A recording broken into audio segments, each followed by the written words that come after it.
मैं पहली बार अपनी छोटी बहन के ससुराल गई थी। नया घर, नए लोग, थोड़ी झिझक भी थी, लेकिन साथ ही अपनापन भी महसूस हो रहा था। पर जिस चीज की मुझे बिल्कुल उम्मीद नहीं थी वह मेरे साथ हो गई। रात के खाने के बाद सब अपने अपने कमरों में चले गए। मैं गेस्ट रूम में थी, तभी अचानक दरवाजे पर हल्की सी दस्तक हुई। मैंने सोचा शायद मेरी बहन होगी, लेकिन जब मैंने दरवाजा खोला तो सामने उनके ससुराल के सबसे जवान सदस्य खड़े थे, मेरी बहन के जेठ जी। उनकी आंखों में जो नजर थी उसने मेरे अंदर डर पैदा कर दिया। मैं समझ गई कि कुछ ठीक नहीं है। उन्होंने जबरदस्ती अंदर आने की कोशिश की और फिर मेरे साथ 2 घंटे तक।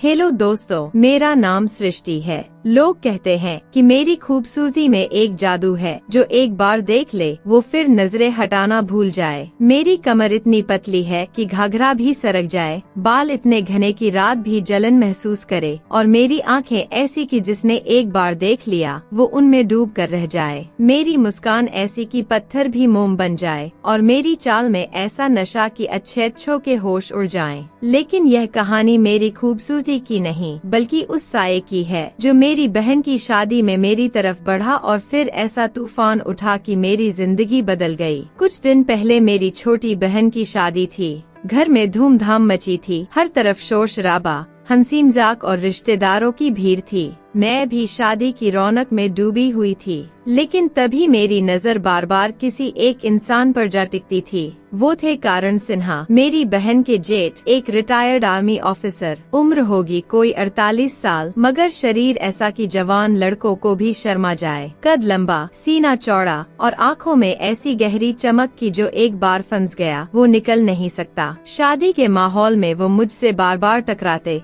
कभी यूं ही कभी बहाने से। उनकी मुस्कान में कुछ ऐसा था जो मुझे अजीब सा महसूस हो रहा था। शुरू में तो मैंने नजरअंदाज किया, लेकिन धीरे धीरे उनकी बातें मुझे अंदर तक कचोटने लगीं। कभी मेरी साड़ी की तारीफ, कभी मेरी हंसी को देखकर गहरी सांस लेना, और कभी ऐसी बातें करना जो सीधे ना होकर भी बहुत कुछ कह जाती थी। मैं चुप थी क्योंकि शादी का माहौल था, लेकिन अंदर ही अंदर मुझे अजीब सा डर लग रहा था। शादी खत्म हुई, बहन विदा हो गई और मैं भी अपने घर लौट आई। सब अपने अपने काम में लग गए, लेकिन मेरे मन में कुछ अजीब सी हलचल मची हुई थी। मुझे खुद नहीं समझ आ रहा था कि मैं उनके बारे में इतना क्यों सोच रही हूँ। क्या यह बस एक इत्तेफाक था या कुछ और? लेकिन फिर कुछ ऐसा हुआ जिसने मेरे सारे सवालों का जवाब दे दिया। एक दिन सुबह सुबह मेरे पति के फोन पर बहन के जेठ कारण जी का कॉल आया। उन्होंने बड़े गर्मजोशी से कहा, कल हम लोग बनारस घूमने जा रहे हैं, तुम दोनों को भी साथ चलना पड़ेगा। मेरे पति ने तो तुरंत मना कर दिया, क्योंकि उनका काम बहुत ज्यादा था और छुट्टी लेना मुश्किल था। मगर कारण जी इतनी बार जोर देकर बोले कि आखिरकार उन्होंने मुझे जाने की इजाजत दे दी। जब पति ने मुझे यह बात बताई तो मैं थोड़ी असमंजस में पड़ गई। मेरा मन नहीं था उनके बिना कहीं जाने का, लेकिन जब उन्होंने खुद कहा, सृष्टि तुम चली जाओ, वैसे भी तुम्हें घूमने का बहुत शौक है, तो मैंने भी हामी भर दी। अगले दिन दोपहर करीब 2 बजे कारण जी अपनी चमचमाती कार लेकर मुझे लेने आ गए। मैं अंदर बैठी तो उन्होंने मुस्कुराते हुए कहा, तो तैयार है मैडम बनारस घूमने के लिए? मैंने हल्की हंसी के साथ जवाब दिया, हाँ, लेकिन इतनी जल्दी बुला लिया? मुझे तो लगा शाम को निकलेंगे। वो हंस दिए, अरे सफर लंबा है, जल्दी निकलेंगे तो रास्ते का भी मजा आएगा। रास्ते भर हम हंसी मजाक करते रहे। वो मुझे पुरानी कहानियाँ सुनाते, अपनी आर्मी की लाइफ के किस्से बताते,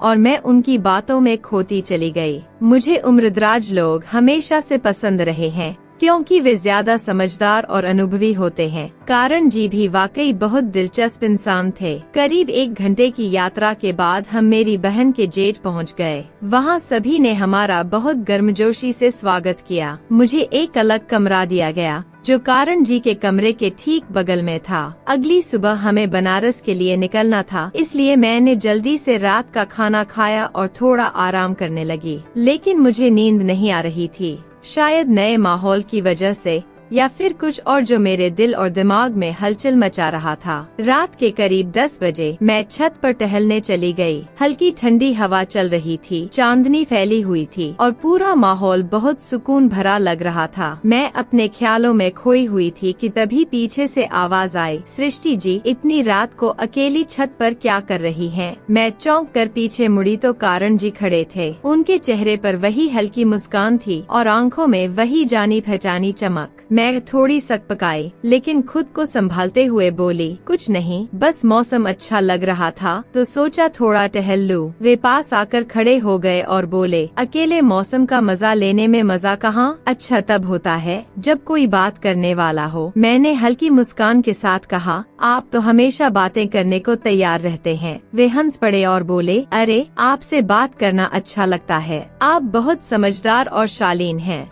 आजकल ऐसी महिलाएं कम ही मिलती हैं। उनकी बातों में एक अलग ही मिठास थी जो मुझे अंदर तक महसूस हो रही थी। शायद उनकी उम्र की वजह से या फिर उनके अनुभव की वजह से। तभी उन्होंने अचानक कहा, आपका पति बहुत किस्मत वाला है, इतनी सुंदर और सुलझी हुई पत्नी मिली है उसे। मैंने झट से बात काट दी, कारण जी ऐसे मत कहिए, आपको पता है ना हम सबका एक रिश्ता है। वे मुस्कुराए और सिर हिलाया, हाँ पता है, मैं सिर्फ एक बात कह रहा था। कई बार इंसान दिल की बातें किसी से नहीं कह पाता, मगर उसका मन करता है कि कोई तो हो जिससे वह अपने मन की बात कह सके। उनकी बातों में कुछ ऐसा था जिससे मैं खुद को पूरी तरह असहज नहीं कर पा रही थी। शायद इसीलिए कि वे मेरे ससुर नहीं थे बल्कि मेरी बहन के जेठ थे। थोड़ी दूरी का नाता था मगर उनकी नजरों में जो अपनापन था वह कहीं न कहीं मुझे छू रहा था। हम दोनों छत के मुंडेर पर टिक कर खड़े रहे। वे आसमान की तरफ देखने लगे और बोले, सृष्टि जी क्या आपने कभी महसूस किया है कि जब कोई इंसान अपने जीवन के उस पड़ाव पर होता है जहाँ सब कुछ पास होता है फिर भी मन खाली लगता है? मैं चुप रही, क्या जवाब देती? कुछ देर की चुप्पी के बाद उन्होंने खुद ही बात को बदल दिया और बोले, कल की यात्रा के लिए आपने कुछ तैयार किया? बनारस में बहुत कुछ देखने लायक है। मैंने सिर हिलाया, हाँ थोड़ा बहुत सामान रख लिया है, वैसे भी ज्यादा कुछ नहीं चाहिए। उन्होंने मुस्कुराते हुए कहा,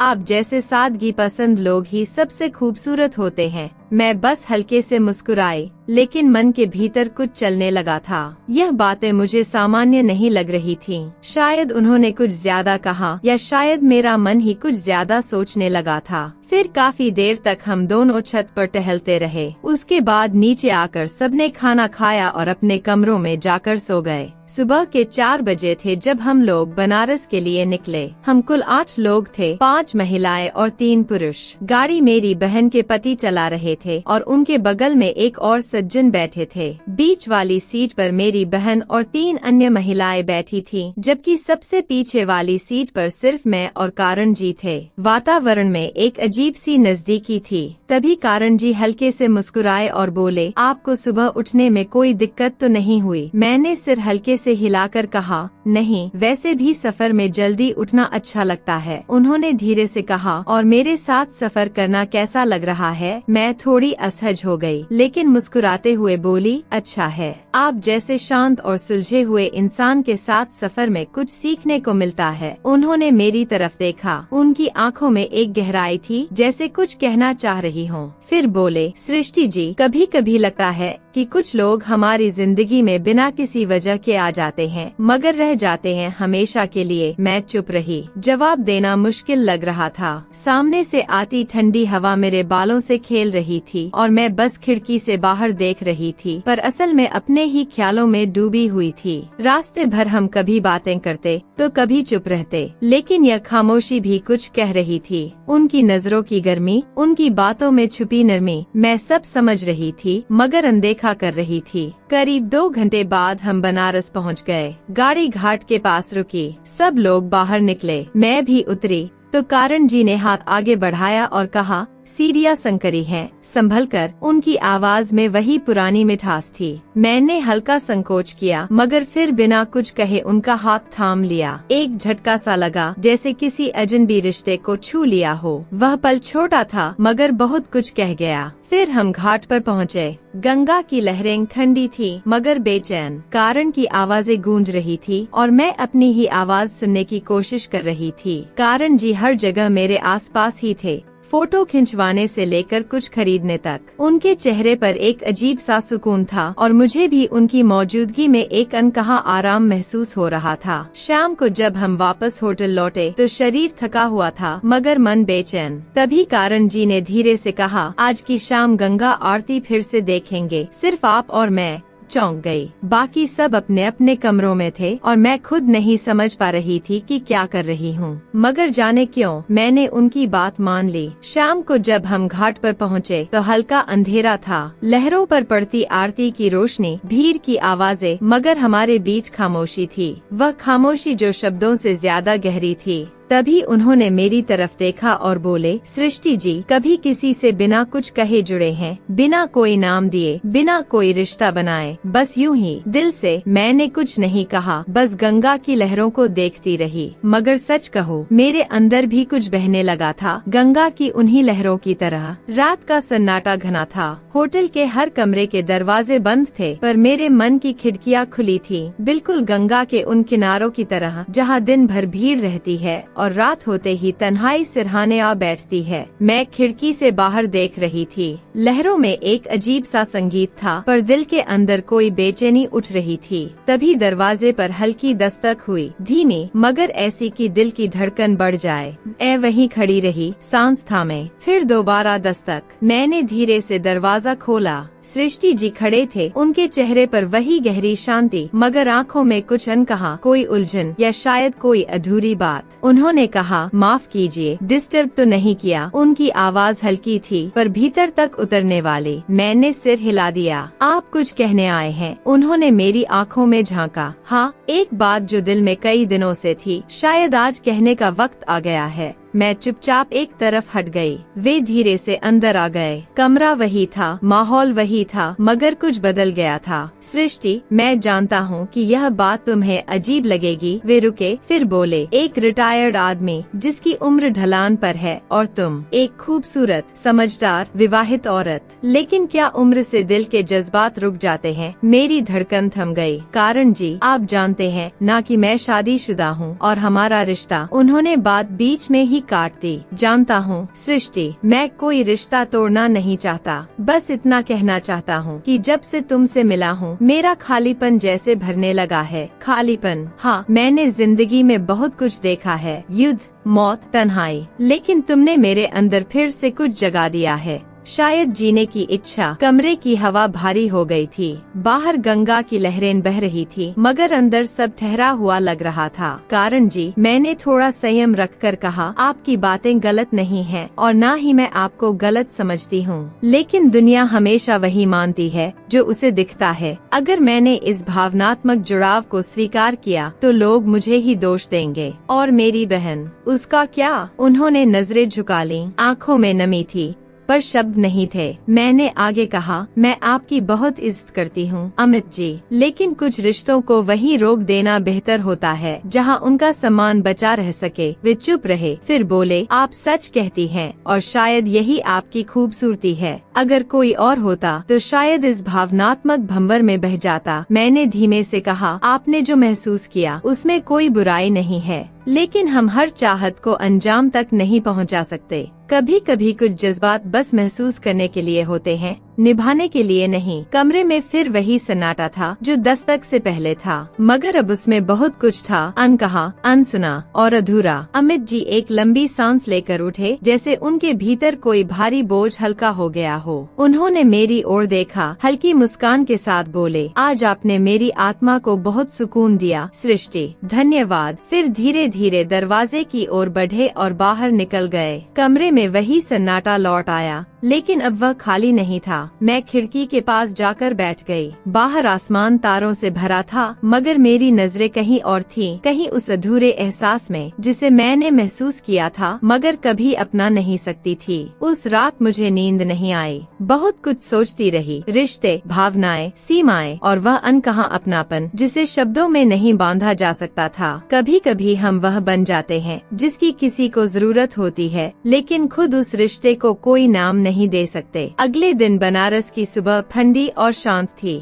हम होटल से बाहर निकले, घाट तक पहुँचे तो आसमान हल्का सुनहरा हो चुका था। गंगा की लहरें सूरज की पहली किरणों में चमक रही थीं। सबके साथ मैं भी नीचे उतरी, मगर मन अब भी रात की उन बातों में उलझा हुआ था। कारण जी और मैंने उस विषय पर दोबारा कुछ नहीं कहा, लेकिन जब भी हमारी नजरें मिलती एक अनकहा समझौता महसूस होता। घाट पर सभी पूजा पाठ में लगे हुए थे। मैंने भी आरती की थाली उठाई और गंगा के पवित्र जल में अपनी हथेलियां डुबो दी। मन में बस एक ही प्रार्थना थी, हे माँ गंगे, जो भावनाएं अनकही हैं, उन्हें मेरी आत्मा की सच्चाई समझकर सहेज लेना, ताकि मैं खुद से कभी न हारूं। तभी मुझे महसूस हुआ कि कोई चुपचाप मेरे पास आकर खड़ा हो गया है। धीरे से देखा तो कारण जी थे। उनकी आंखों में वही शांति, वही गहराई थी। हमारे बीच कोई बात नहीं हुई, बस एक मौन संवाद चल रहा था। उनके हाथ में एक लाल धागा था। उन्होंने मेरी ओर देखा, फिर अपनी कलाई की तरफ इशारा करके बोले, गंगा माँ से मन्नत मांगी थी कि जो रिश्ता जुड़ा है उसे कोई नाम न दे, मगर उसकी पवित्रता कभी कम न हो। मैंने वह धागा उनके हाथ से लिया और बिना कुछ बोले उनकी कलाई पर बांध दिया। उसी पल मुझे लगा कि कुछ ऐसा था जो अब हमेशा के लिए बंध गया था,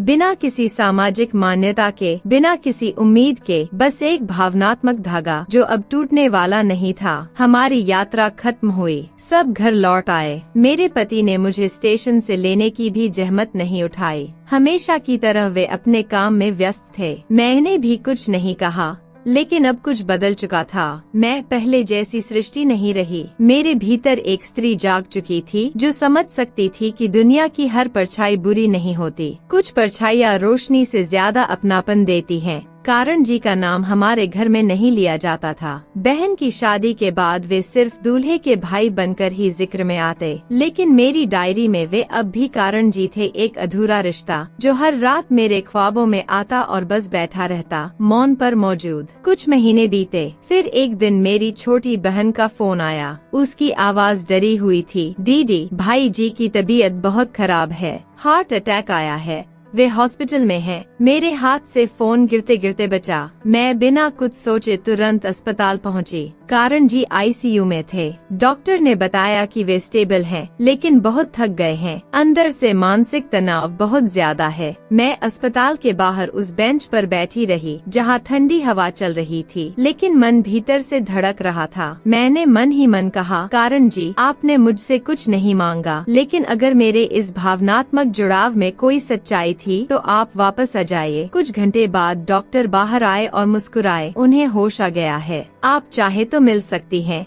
मैं अंदर गई और देखा कि वे मुझे देखकर मुस्कुरा दिए। फिर कमजोर आवाज में बोले, मैं चला जाता अगर तुमसे वह आखिरी मुलाकात नहीं हुई होती। उस रात उसी ने मुझे जीने का हौसला दिया। मेरी आंखें भर आईं। मैं कुछ नहीं कह सकी, बस उनके हाथ पकड़ लिए और देर तक यूं ही बैठी रही। कारण जी अब ठीक हो रहे थे। डॉक्टर ने उन्हें घर पर आराम करने की सलाह दी थी। मैं अस्पताल से लौट तो आई, लेकिन मेरा मन वहीं अटका रह गया था, ऐसे यूं कि उस शांत ठंडी हवा में, उनकी आँखों की उस कमजोर मुस्कान में। घर लौटी तो सब कुछ वैसा ही था, वही खामोशी और पति की वही उदासीनता। उन्होंने पूछा तक नहीं कि मैं कहाँ थी, क्यों गई थी। मैं चाहती थी कि वह कम से कम मेरी आंखों में देखकर पूछते कि क्या मैं ठीक हूँ, लेकिन नहीं, शायद उनके पास वक्त नहीं था। इसीलिए अब कारण जी के कहे हुए शब्द और भी गहराई से मन में बसने लगे थे। कभी कभी इंसान सबके होते हुए भी अकेला होता है। कुछ हफ्ते बीत गए। बहन का एक और फोन आया, दीदी, भाई जी की तबीयत अब ठीक है, वह आपको याद कर रहे थे। मैं थोड़ी देर चुप रही, फिर पूछा, क्या उन्होंने कुछ कहा? बहन ने जवाब दिया, बस इतना ही कहा कि सृष्टि दीदी का हालचाल पूछ लेना। उनके जैसी समझदार लड़की हमारे घर आई, यह मेरी किस्मत थी। मैं मुस्कुरा दी और कुछ नहीं बोली। एक रविवार की सुबह मैंने अचानक तय किया कि आज उनसे मिलने जाऊंगी। पति शहर से बाहर गए हुए थे